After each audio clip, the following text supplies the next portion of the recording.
Some greetings from the Vatican Dicastery for Integral Human Development, especially from the sector of ecology and creation, is where I served from November last year. And I would also like to thank and congratulate the Global Catholic Climate Movement for this webinar and for the very relevant theme chosen for our meeting today, the importance of diocesan action to implement Laudato Si. By way of introduction, I thought of sharing with you two sentiments or reflections. Just yesterday, I was invited to represent the Vatican for a meeting with young people, just students, teenagers from say 10, 12 up to 15, 16 years old in Rome, because they had a competition on the theme of integral ecology in Laudato Si. Now these are state-run schools. There were nearly 800 students involved from nearly 40 schools. And it was a very, very positive experience. And it was moving to hear from the mouths of children, that reminds us of the gospel, the children crying out, singing out God's praises. These children presenting their projects, speaking of Pope Francis, of the importance of Laudato Si, the importance of integral ecology. And I came back with a lot of oxygen, back to the Dicastery, because it's so nice to see children, students concerned about our common home. And it was wonderful to realize how the Laudato Si message is getting into people. Sometimes we probably don't realize, given the enormity of the task, there is sometimes we get discouraged. But then I came back very, very happy, very satisfied, having listened to children and the projects we had. Of course, 3 of them were given awards, 3 groups, but then there was so much of participation. That was the thing I thought we could begin with, praising the Lord for these great things already happening, and especially from the part of children and people. A second sort of sentiment to begin with, it's a sort of concern. I've been, like most of us, I've been in this area for many years. Now I work at the Vatican. I was sometimes I sort of ask myself how much the church is involved, because at the Vatican we receive people from all over the world. We have the United Nations coming very often to us, the other non-governmental organizations. We have ambassadors. We have young people's movements, indigenous communities, and so much is happening around us. And at some time, we ask ourselves, are we in the church? Are we moved by the same passion? I think we're a bit slow. That's my impression being at the Vatican. We are already doing a lot, but then we should do much more. So these are the two sort of sentiments with which I would like to begin my short intervention. On the one hand, happy about so many things happening out in the world. I just quoted the example of this meeting with children, nearly 800 children, school students. And my experience at the Vatican, we are doing a lot, but I think the church needs to wake up. We need to bring in more passion. Now, coming to my little contribution, I thought of proposing 7 criteria for which we as dioceses, we as parishes, we as church need to move, to realize, to bring into action, bring into life Laudato Si, this beautiful text that Pope Francis gifted us 3 years ago. And the first sort of criterion which should guide us, I think, is the urgency of the situation. If as church, if as faith communities, we are slow, I think one of the reasons is probably we don't realize how urgent is creation care. At the Vatican, we are trying to organize a big conference at the beginning of July. And our starting point is the urgency, just to quote 2 facts of which most of us are aware. At the Paris Climate Summit in 2015, we agreed that we need to remain at 1.5 degrees centigrade temperature rise. Now that is crucial. because that would mean saving the island nations, that would mean saving coastal regions and the poor and so many communities around the world who are threatened by sea level rise and other problems, connected with the global warming, with climate change. Now, in January, there was a report from the UK Met Office saying that we have something like 8 to 10 years to reach this threshold to respect the guardrail of 1.5 degrees centigrade. So I think it's really about time. So it is really urgent. To quote another example is the question of plastic. All of us know this sort of plastic islands in the Pacific and elsewhere in the world. And the scientists tell us that if we go on like this, by 2050, we will have more plastic than fish in our oceans. So we are really walking into terrific, dreadful scenario. So that's the reason, I think, one of the reasons why we need to act urgently and act immediately. So this is the first thing, I think, one of the first guidelines or criteria for us to act, the urgency of the situation. A second criterion I would like to offer is that we put into practice the integral approach of the encyclical Laudato Si. It's again, especially in view of celebrating the season of creation. Now, paragraph 16 of the Laudato Si, Pope Francis makes a beautiful synthesis of this integral approach, where everything is connected. That's it's the underlying theme of Laudato Si. So I think when we try to celebrate season of creation, we need to bring in all these dimensions. We need solid reflection. We need awareness programs about the state of our common home, how the poor are suffering. We need action, concrete gestures. That's very, very important. We need prayer. We need liturgical celebrations. We need to create mass movements. So we need to work at so many levels. And that is the integral approach of Laudato Si, that we bring in an action for the poor, action to help the poor. All these things we need to bring into a blend. And that is what we mean by the integral approach that we could put into practice during the season of creation. A third criterion that could guide us during the season of creation is the sense of community. Laudato Si speaks of earth as our common home, and if we all live in the common home, we are part of a common family. So I wish our actions as dioceses, as parishes, be an occasion, be a moment of grace to build up the community. So in all that we do to promote Laudato Si, to celebrate the season of creation, we try to create community, that we make sure that families are there, we make sure that children are there, we make sure that groups of young people are there, we make sure that women are there. That we do things in groups. It's not just one or two people. So we try to bring in as much as possible the sense of the community. Like, for example, we want to go and clean the beach. Let's put it on a Saturday, for example, and we do it as a community. The families are there, children are there, and everyone is invited, is involved. So that is, I think, a third criterion we could adopt. Do things as a community, and in the process, we can also build up, strengthen our local faith communities.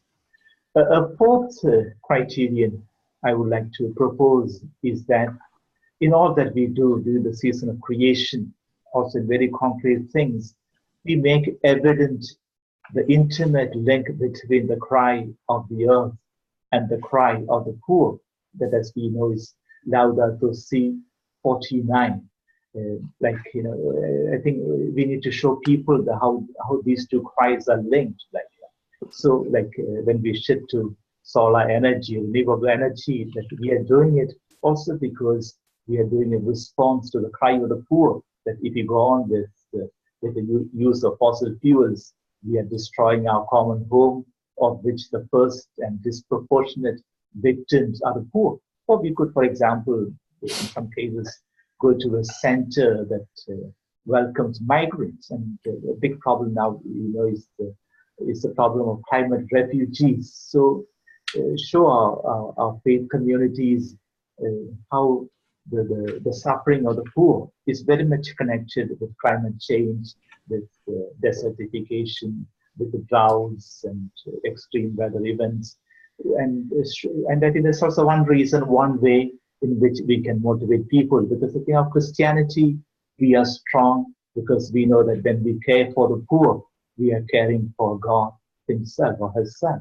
And we know that someone like Mother Teresa of Calcutta was moved very much by chapter 25 of Matthew, where I was hungry, I was thirsty, I was naked, I was in prison, I was suffering, I was a stranger, and I did all this to me. So I think we need to show people during the season of creation and through all our activities in the area of creation care, that in doing all this, we are caring for the poor, and at a much deeper level, we are caring for God in the poor, for we are meeting Christ in the poor. So that is a fifth criterion I would insist that we connect the two Christs of the earth and the Christ of the poor. A sixth sort of, a fifth criterion, the last one was the fourth one. A fifth criterion is that we put into practice the methodology of dialogue on which Pope Francis insists both in Laudato Si and very often in his pronouncements. I was impressed when he went to Myanmar, how much he stressed on dialogue, and even dialoguing with a very military regime that not everyone was comfortable with. But Pope Francis said we need to dialogue.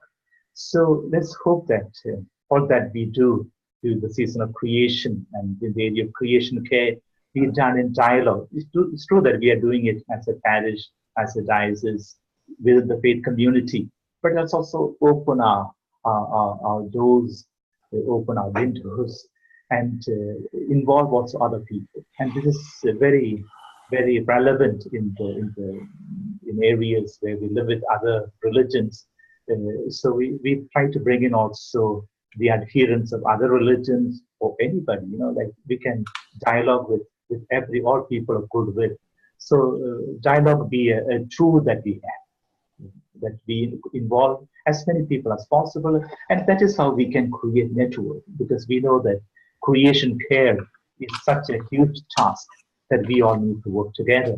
And during the season of creation, we could be particularly attentive to create the spirit of dialogue, not only among ourselves, creating community, as we said before, within the faith group, but also creating a much wider human community.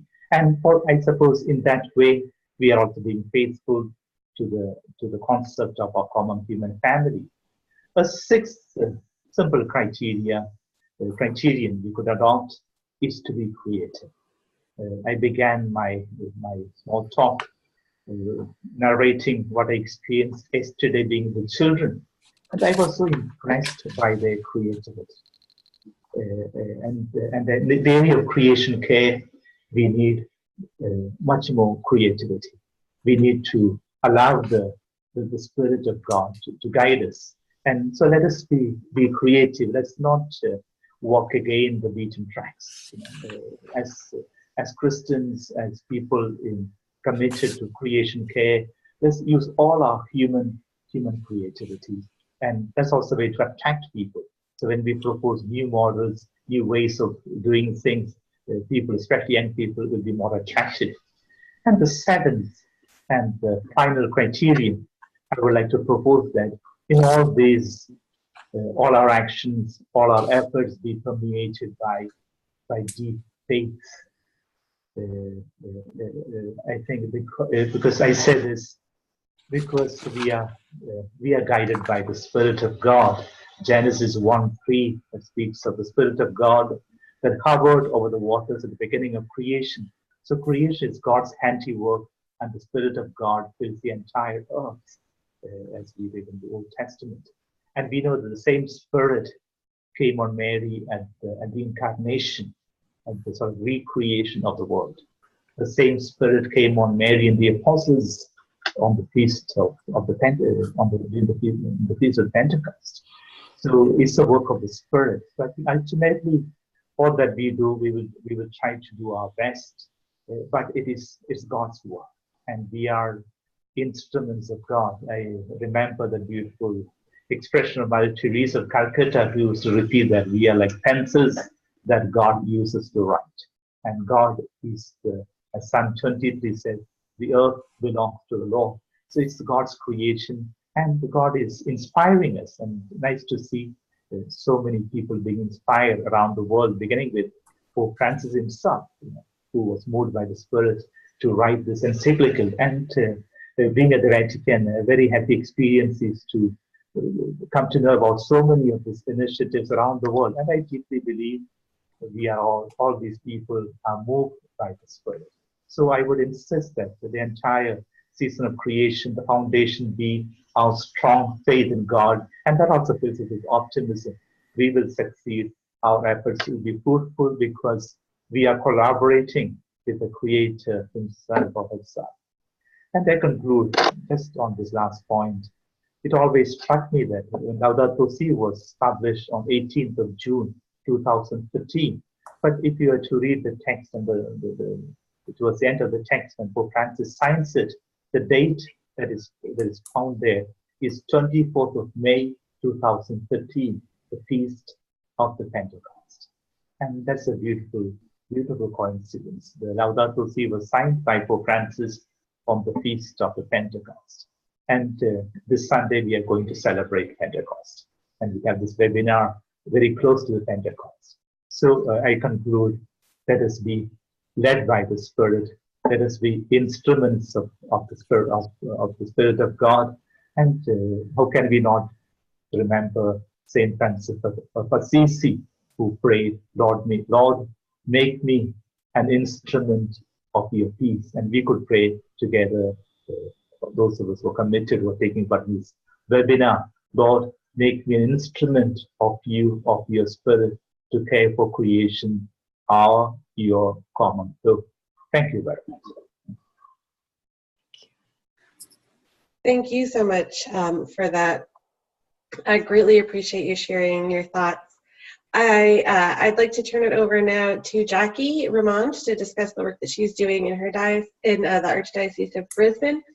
Jacqui is the former National Director of Catholic Earth Care Australia, a co-founder and convener of the National Council of Churches of Australia's Ecological Mission, and a co-founder of GCCM.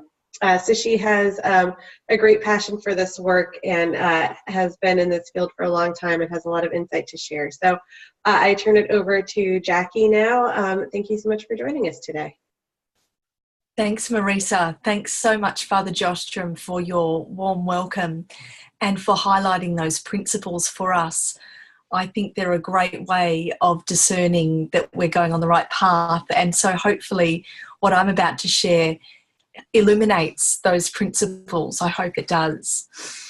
To start with, as Marisa said, I've been working in the Archdiocese of Brisbane. I actually live in the Archdiocese of Sydney, and Broken Bay is my local diocese. But I've been doing a lot of work in Brisbane over the last couple of years. And the lead up to where we are now has taken some time. And I think that's probably true of any of these changes that brings about a cultural revolution, such as Pope Francis calls for in Laudato Si.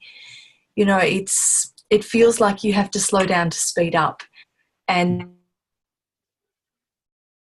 that's very much what I've been inviting the Brisbane Archdiocese to do. So initially it took some time, but an agreement from the Archbishop of Brisbane for a whole diocesan approach to begin through us establishing a steering group on Laudato Si that would take time to form itself and establish, and then provide key recommendations for how to go ahead. Before that was agreed to, the Justice and Peace Commission officer, Peter Arndt, and myself worked closely on a draft proposal which outlined what might be what the steering group comes through with. But we've always said it's just a draft, and really it's over to their discernment for that creative energy to be unlocked. So in that proposal, and Marisa, you might put up the first slide for me here, we were looking at a whole diocesan approach through the lens of a model that was developed by Catholic Earth Care. And so the first slide, yes, that hasn't come through with all the parts on it, but that's okay. Obviously there were some challenges with the imagery, but I think you've got some of the key words, so let's work with that. So you can see at the top of the model, it's called a CC, and that's because it's an acronym for a strategic systems-based integrated sustainability initiative. It's a long acronym, and a CC seemed to work because we had those key words, and I realised when we had CC that it was very close to a CC, it just needed an A in front. So it didn't take much to adjust that. And we wanted to make sure that our approach was a community development approach, because it really is about us all recognising our unique gifts that we each need to bring to this story. But the biggest work really that we need to do is to collectively make decisions and act together. And that's a much harder thing to do. So it requires a lot more organising. And this model helped us organise ourselves in thinking about what were the kinds of outcomes that could potentially come through from a steering group looking at a whole archdiocese. So you can see the green section has 6 areas. And so under the whole organisation planning, we had some suggestions about what might emerge for this group. And they included things like a strategic plan for every agency in the Archdiocese, and an overarching plan as well that includes ecology, key policies being made that relate to finances and everything else through an ecological lens, and also our structures and governance being able to embed ecology. So that's a really important dimension. As we go around the wheel,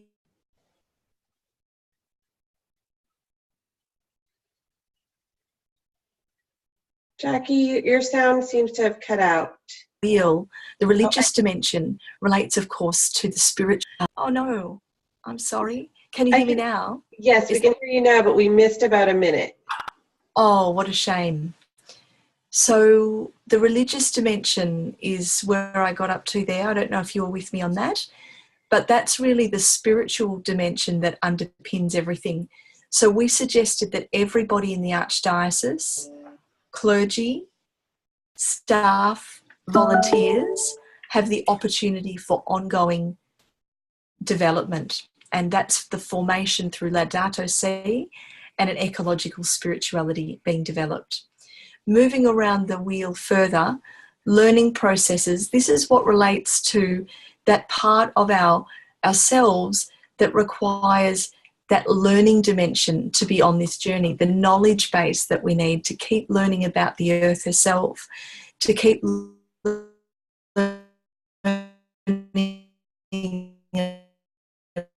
about how we are engaging with the process of change together. So key resources that help with that. Can you still hear me, Marisa?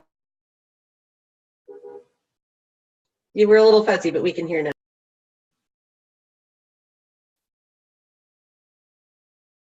Good. Okay, footprint of our organisations. So as an archdiocese, what is our footprint when we look at the different agencies, when we look at parishes, schools, hospitals, etc.?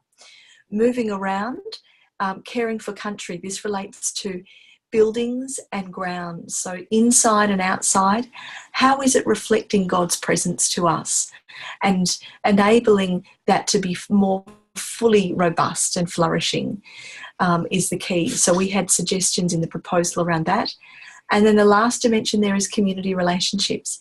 So connecting with people outside of our church walls, outside of the boundaries of our diocese, in terms of a mindset, so that we can have great partnerships with the business sector, partnerships with non-government communities, and lots of others, so that we can build the right kind of awareness programs, participation and change. So that's probably enough on that slide for now, Marisa, and I'm happy to talk through then what we've done in Brisbane since that proposal. Is that we had our first meeting of our steering group.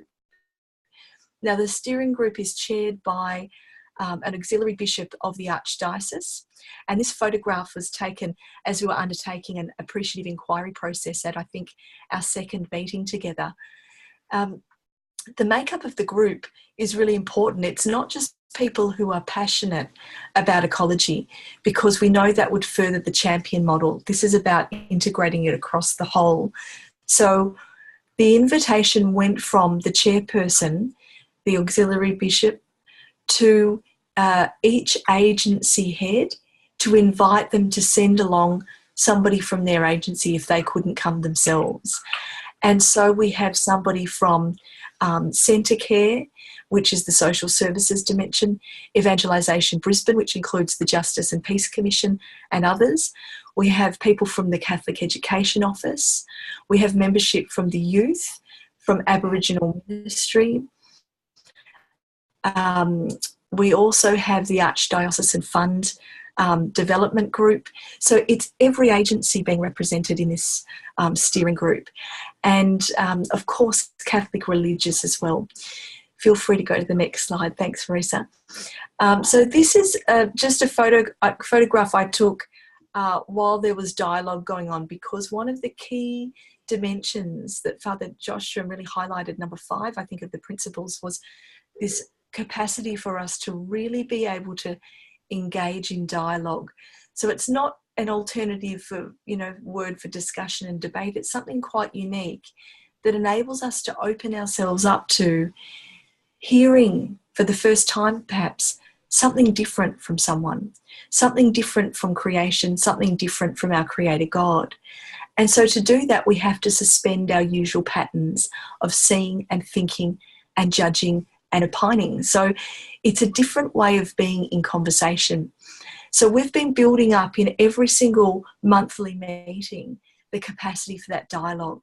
And we've also deliberately been given a little bit of homework to read one chapter of Laudato Si before coming along, and that's a key part of the dialogue. So each month we've been gathering since February. We've just had our most recent one on chapter 3, and that of course looked at the root causes. And we had our gathering, rather than always being at the same office building, we have actually started going to some of the agencies and parishes. So our meeting this week was at one of the parishes in the Archdiocese of Brisbane. And this is all about that diversity, enabling that diversity of voices and experiences to be part of the process. I think I can honestly say that the participants are really enjoying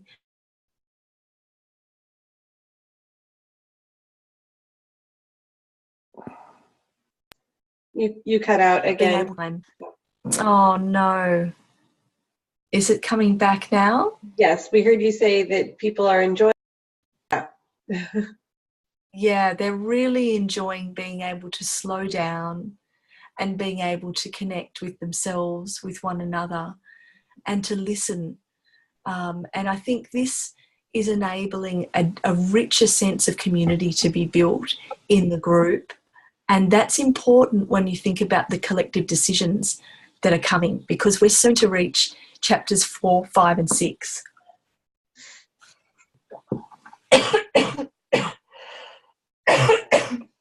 Excuse me. I'm so sorry. Thank you for turning us all sick.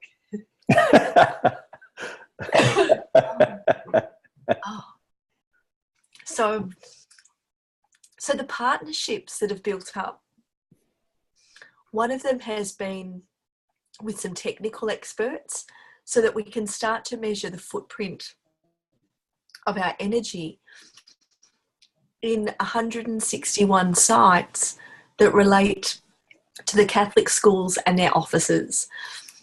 Sorry, I'm struggling a little bit.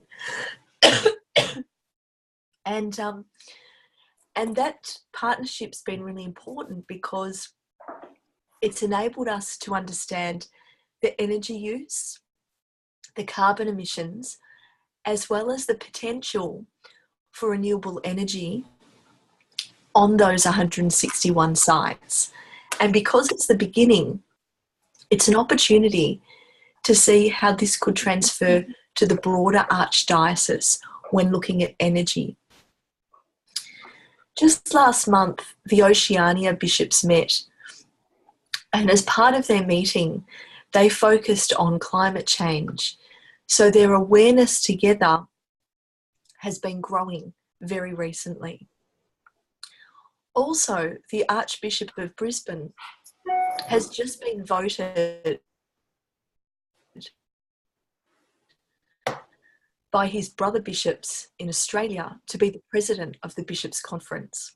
So that's incredibly helpful as well in terms of being able to profile this great case study of a holistic approach for responding to Laudato Si. The 8 school reports that we've been working on, of the 161 sites, there are 8 schools we've been particularly working with to have a look at their energy use so that we can see how much they can potentially save, that they're wasting energy, so to reduce their energy use and become more energy efficient, but also to look at their roof space and how they can move to renewable energy. And one of the goals that we've been talking with them about is perhaps aiming for 110% renewable energy, which would mean going beyond just looking after one's own site, one's own school, one's own entity, and being able to give energy back to the community so that people who can least afford it will be able to access energy in the community. I also found out today that 2 Year 12 students at one of the schools have been chosen out of hundreds of applications because they put together a report to look for climate solutions in terms of clean energy. And they've been invited just today to go to New York in July to present those findings. So we've got some wonderful things that are emerging in the Brisbane context at that student level, at the adult level, and at the whole Archdiocesan level. So I'll leave it there and hand it back to Marisa so that Michael can share with us, and I'll take your questions when they come. Thank you. Thank you so much, Jacqui, for joining us. So I am very happy now to turn it over to Michael Terrien. Michael Terrien is with the Archdiocese of Chicago, working on their Care for a Common Home initiative. He's also in the Chicago office for ecumenical and interreligious affairs, on the board of trustees for the Parliament of World's Religions, and an oblate of St. Benedict. So very engaged in a lot of this wonderful work and taking it ecumenically and around the world as well. So thank you so much for joining us today, Michael. Well, it's a pleasure to be with everyone, and I'm glad we're on this journey together. And it was a joy to listen to these criteria, and I too look forward to looking at how these criteria are imbued in what we're doing in the Archdiocese of Chicago and sharing a culture of Laudato Si. The spirit here is really driven by the idea of subsidiarity and solidarity. And in that, it's also listening to the call, and that we're being called to do this, as Pope Francis calls us to a swift and unified global action. And in that, Cardinal Cupich then carries that forward, and that this is a watershed moment for the, let me see if I can't move the, I can't read it with the chat thing there. Let me see if, anyway, the Cardinal is calling the faithful to do that as well. And so this is clearly a mandate from the Church. And we've also invited the auxiliary bishops to invite the different vicariates and all of the faithful to do that. In our time, all of humanity is being called to hear the moral imperative caring for our creation. We are called to see the harm we are doing to the earth and to realize the effect this degradation has on ourselves, our children, our neighbors, and all of life. From this truth, Catholics throughout the Archdiocese are called to pray and work in solidarity to care for, protect, and preserve gifts of creation. So you can see the magisterium clearly stating this is what we're being called to do. And then from that, do you have any way to move the chat box, Marissa? Your screen, you should be able to close the chat box. Okay, let me see if I can here. Okay, here we go. Thank you. Now I can see. So these principles are underlying how we're operating within the Archdiocese of Chicago. And one is modeling Laudato Si, really bringing to life all the different components in this whole systems approach that we were talking about in the earlier presentation. And then coming also from Laudato Si is grounded in Catholic social teachings of see, judge, and act. And that's really fundamental in terms of from a process standpoint.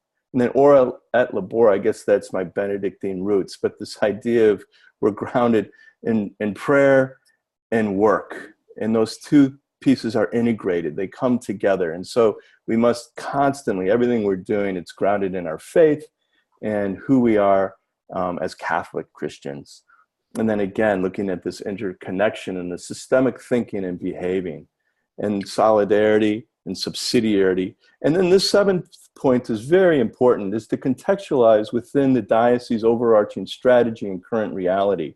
So rather than us coming in and saying, hey, we're going to lay this on you, it's really being able to listen to what the faithful and what the parishes are needing and what the different agencies are wanting, and to have that dovetail within the larger diocesan strategic plan. So it really lifts up and it works as an integral whole, if you will. And then looking at how we can advance the leadership of everyone, that we're all called into this priesthood, if you will, as through our baptism, to care for our common home. And again, to do this with humility, that we're all learning together, that we're all falling forward together, and by the grace of God, and that we will, as Father said, that we will are pencils that God uses in writing his caring for our common home. And in this process is really, really essential. So rather than focusing on content as the starting point, we focus in terms of the how. How are we going to work together? And, again, grounded in see, judge, act, solidarity, and subsidiarity. There's these 5 components that are really inherent to the process that we're using in the Archdiocese of Chicago. One is identify what's going on, identify the stakeholders that need to be involved, identify all the different agencies that need to be involved, and then it's an invitation. It's an informing them and then inviting them to participate, that we're all in it together, and then involve.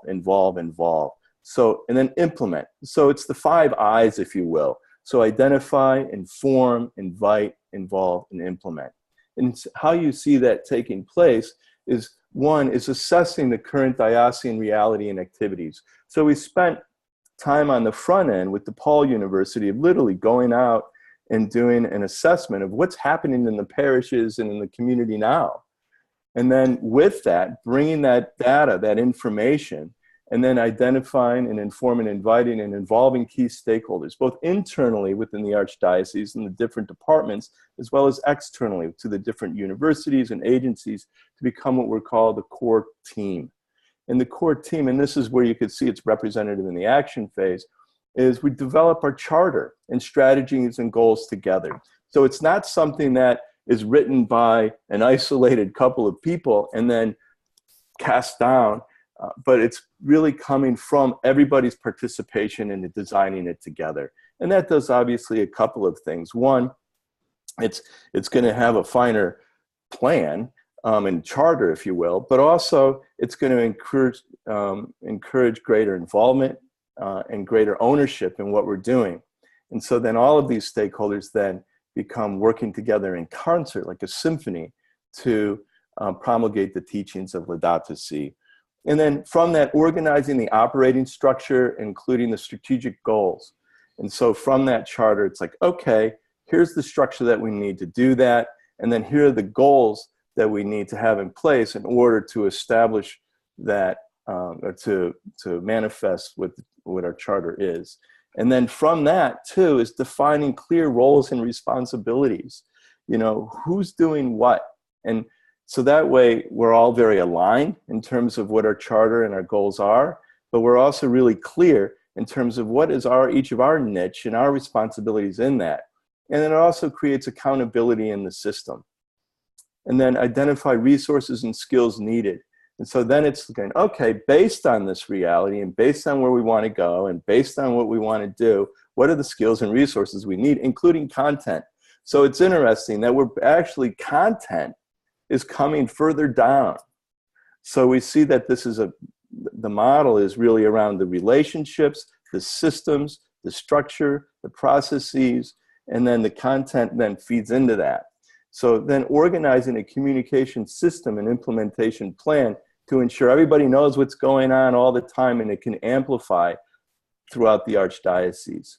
And then again, see, judge, and act is this continual reflection and review of the processes and activities as we're doing this.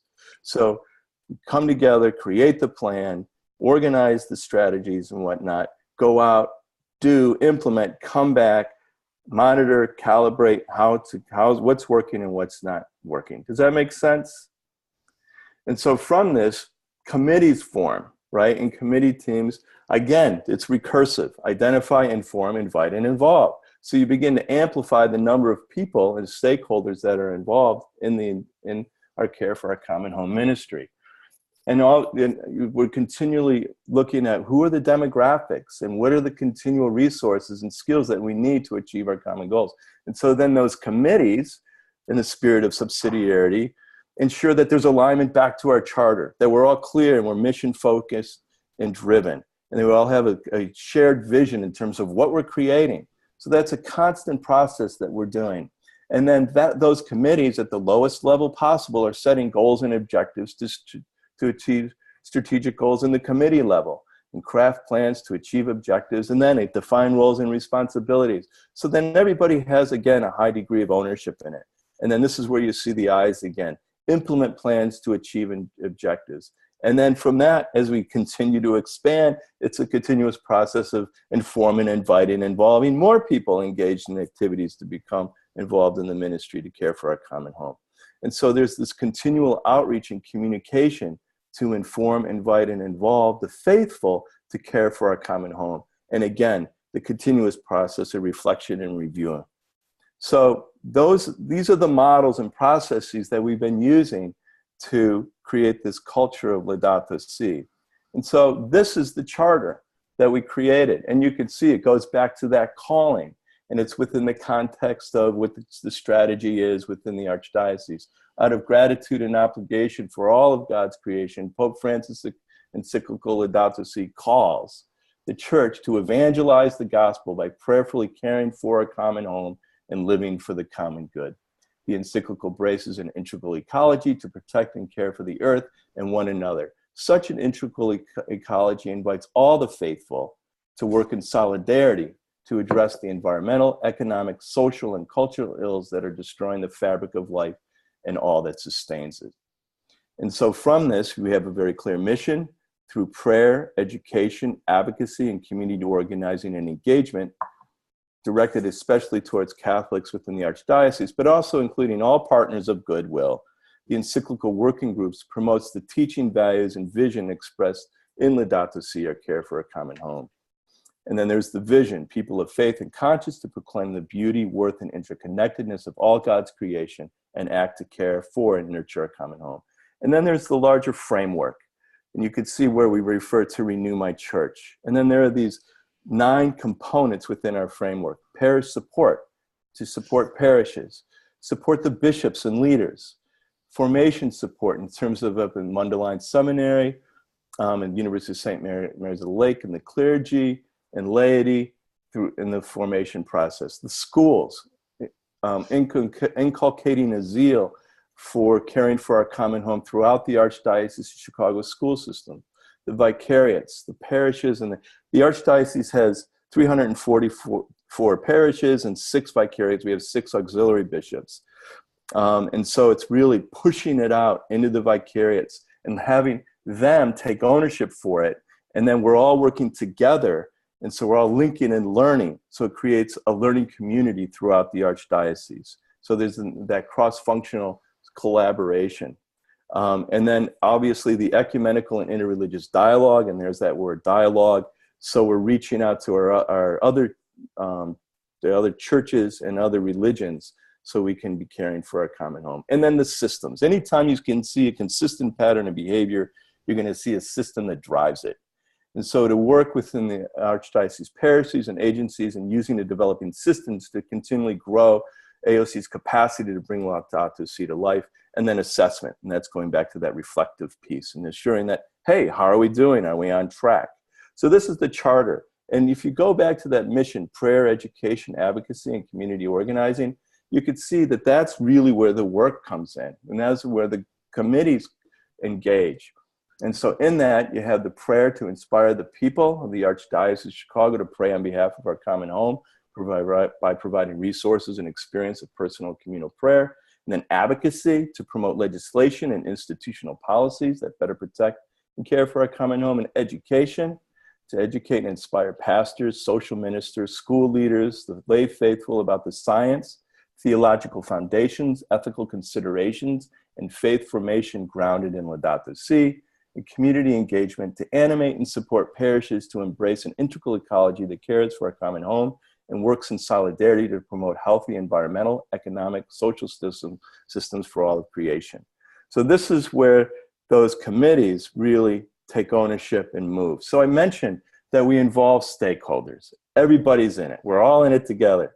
And so we formed an advisory circle, and those people that can't be directly involved in the day-to-day activity and the continual planning, but offers this wisdom and insight that has great value in what we're doing. You could see Amanda Hanley up there with who's the Global Catholic Climate Movement. She's on our advisory circle.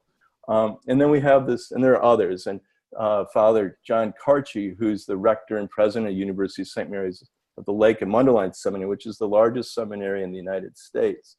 And George Nassos, he's Greek Orthodox. So it's really reaching out to our Orthodox brothers and sisters, the other lung of the church, as St. John Paul said. And so we're doing this in solidarity with other churches as well, but especially the Orthodox. And then you could see in the core planning team, we bring in, there's people there from the different universities, from Loyola, DePaul, Catholic Theological Union, as well as from the different functions throughout the Archdiocese. The Chicago Catholic Schools, communications is in there. There's an outside agency, Faith in Place, that they bring in a lot of the technical pieces in terms of real useful resources. And then the prayer and ministry and worship in terms of how do we incorporate it within the liturgy. And David Singler, who's our energy and sustainability associate, that we're doing the benchmarking of all the facilities and the plant. And so that way we can increase our energy efficiency and provide resources for the parishes so they can all reduce their carbon footprint. And then in the committees, then they expand. So others become involved with the committee. And this list is not complete. There's many others who are involved in each of these committees. And then it's really about that, in that spirit of subsidiarity, these people that emerged as saying, yes, I have a calling for this, then they help drive it at the vicariate level and support it and facilitate it and help those parishes connect and learn with one another. And then everybody's connected and everybody's learning together. And you could see where there's this inter-office collaboration as well between the schools, the Office for Ecumenical and Interreligious Affairs, Lifelong Formation, Divine Worship, Real Estate, and Stewardship and Development and Communications. So these are an example of how that's happening. And so in the last year, and this isn't complete, but these are some of the activities that are happening in the Archdiocese of Chicago. One is identifying creating an identifier, promotional material. We've worked hard at putting together a website or a place on the Archdiocese website that have resources and links to different agencies that can support the parishes and agencies and all to help care for our common home. And then we also have these bi-weekly Zoom meetings where anyone who'd like to join us from throughout the diocese can enter that. And then we have conversations. So it's a continual support process. Now, what's interesting here, if you look at these vicariate gatherings, I mentioned the 6 vicariates. This is that see, judge, act part. So they're getting together on a continual basis. And then what they're doing is they're sharing what are they doing in their parishes, and then what's working and what's not, and what do they want to change, and then how can they be working and collaborating in better ways, and then also how can they be reaching out to other parishes. So it becomes an amplifying element, if you will, and so it's recursive. And then they go out and they do activities, and then they reconvene. And then as that happens, more and more parishes become involved. And so again, it's this feedback and amplification. It's a self-organizing system, if you will. And on the right column, you'll see that we're reaching out to different agencies. We're partnering with the Field Museum of Natural History, Loyola University, Pagan Notable Natural Museum, the Liturgical Institute, and others are coming on board as well. There's a film festival there are these neighborhood in Chicago. It's a city of neighborhoods, and they have these little festivals. So it's a great way to reach out and evangelize what the church is preaching about caring for our common home.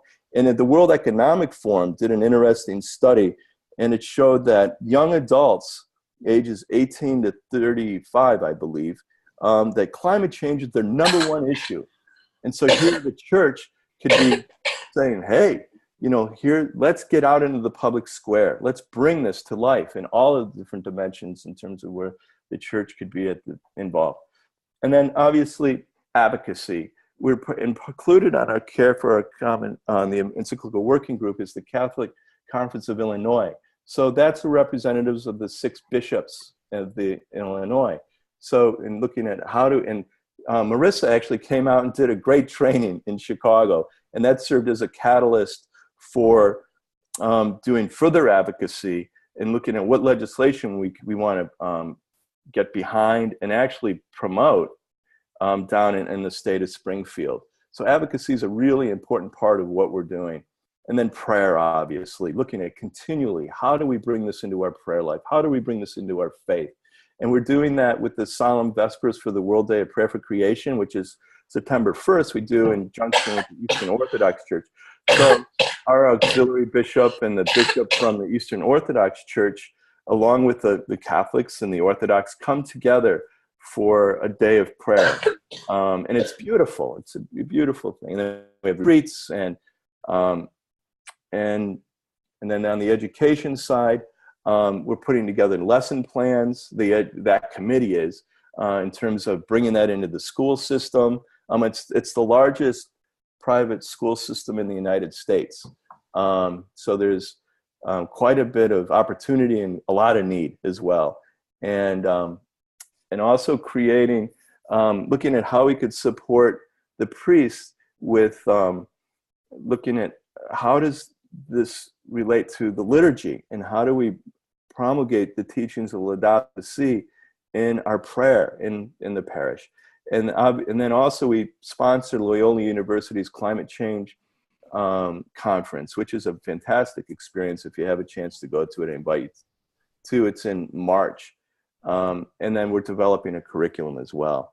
So this is an example of what has been this collaboration, and the committees interact with each other as well. This came from the Catholic Conference of Illinois, and we just were down in Springfield. And this is both a Senate resolution and a House resolution that's being put forth on Laudato Si in the state of Illinois. And so that would become a resolution. But we were also down there advocating for many other bills and issues related to caring for our common home. And, oh, sorry, is this your last? That's it. Yeah, so I just thank you for letting me share that with you. And the more we could be working together in solidarity, the better off we'll all be. Well, thank you so much. If people are able to stay for just a very short amount of time, because I'm aware we're at 10 now, but just wanted to close up. Michael, if you can close your screen share, I'm going to share an additional screen as well. And we don't have very much time for questions, unfortunately. So just to highlight a couple things. One, a question came up about how we address, whether or not this is political, how we take action in sort of a hyper-partisan environment. I just want to mention this is something that comes up primarily from the United States people, although I know it's a problem elsewhere as well. Whenever these have a webinar, and we're going to plan a webinar specifically on addressing this question for those regions where it's applicable. So I'd actually like to hold on that one just for the moment. One that did come up a couple times is just, especially for Jacqui and Michael, what's the uptake been for parishes, and how prescriptive has the diocese been in trying to get parishes on board? Like, are they required to join in some way? Jacqui, do you want to speak to that, or would you like me to? I'm happy to kick off, but I'm sure it'd be good to hear from you, because we're at different stages of this journey. The Brisbane Archdiocese has only really gotten started this year. So, we're probably a couple of years behind your progress. And I think when it comes to getting the grassroots of parishes involved, that takes a bit more time. So you've probably got more to say here about what's happening in your context. But I know from the Brisbane Archdiocesan context in the plan, it is really important that there's formation that happens at every level of the Archdiocese, including parishes. So it's not just with the clergy, it's with everyone in the parish context. So it's a rolling out this formation process that's going to be important. We have 4 different vicariates, so not 6 like you have in Chicago, but similarly in terms of those clusters working together. And in Lent this year, there was a series of talks given in the parish context where it was taken around throughout that particular vicariate, and I was part of that. And the message was about Pope Francis in particular and his amazing papacy, and obviously I was invited to speak about caring for creation in that context. So we've started, but there's a long way to go on that journey. So what's been happening with parishes with you, Michael? Well, like what you were saying, Jacqui, getting the laity involved is essential. And in fact, and I'm not going to share anything that we don't all know, the pastors and the priests are constantly overburdened, right? They're like a fire hose all the time. And so we're finding that the leadership comes from the laity, that it's really coming from those people who have a zeal for this, to say, okay, how do we bring this to life in our parish? And then, so the question becomes is, how do we support our pastor?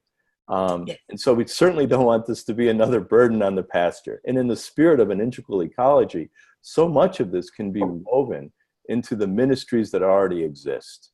So rather than having to be another standalone ministry, it's how do we integrate it within the ministries? So it really is about caring for all of the different facets of their Catholic social teaching and liturgy as well. And it's all been by volunteers, and volunteer might be the wrong word. It's all been coming from the Holy Spirit, in the fact that it's not a mandate from Cardinal Super saying we will do that. It's a calling, but it really is from in the Archdiocese of Chicago. It's where is it taking root, and how do we cultivate and nurture those seeds and nurture that, and then how are they then cross-fertilizing so other seeds are emerging as well. So it's very much from this organic subsidiarity and solidarity orientation. So thank you so much for that. So I'm just sharing with people, we will be sharing the recording of this. So you'll be able to go back and look at the recording, and if the speakers can share their slides with a PDF, if I don't have them that way, then I can make them available. I want to just highlight a couple things as we wrap up for next steps. do continue engaging your diocese, your parish, or your other institution. I think looking at this from a perspective of integral ecology and how this fits in throughout your institution is wonderful. We had one person recommend that she's going to start at her parish opening every meeting, whether it's of the finance council, the parish council, religious ed. How does what we are doing today respond to the cry of the earth and the cry of the poor? And I thought that was a beautiful thought, to think of how that is integrated into the whole life of the institution. So I think that's an idea, and thinking creatively of how we can make sure that everyone is engaged in this is really valuable. For those of you who are in the United States, there is a Catholics Are Still In campaign. And I apologize that I did not put the website there, I just realized, but you can visit Catholic Climate Covenant. And the CatholicClimateCovenant.org, I believe, has all of the information about signing your institution for Catholics Are Still In. This is a response from the Catholic community to the United States pulling out of the Paris Agreement and our commitment to these goals. For the Global Catholic Climate Movement, many of you have already taken our Animators program. If not, our next session is starting June 18th. If you have taken it, please share with your friends and family. We do a series of webinars with the See, Judge, Act model, and also have a discussion forum where you can join in and share with others. And as Father Joshtrum mentioned, the season of creation will be coming up September 1st through October 4th. September 1st is the World Day of Prayer for Creation, something that actually originated within the Orthodox Church and has now spread broadly throughout the ecumenical community. So we'll have resources for that, I believe, by the end of the month. So I want to thank you all for joining us today. Thank you so much to our wonderful speakers for joining, and thank you for staying for a little bit over time. For those who joined, I apologize that we don't have more time for questions, but we had so much wonderful information here. So thank you again. We'll be sharing the recording, and it's wonderful to see the global interest in this and the wonderful things that are happening around the world. So thank you all.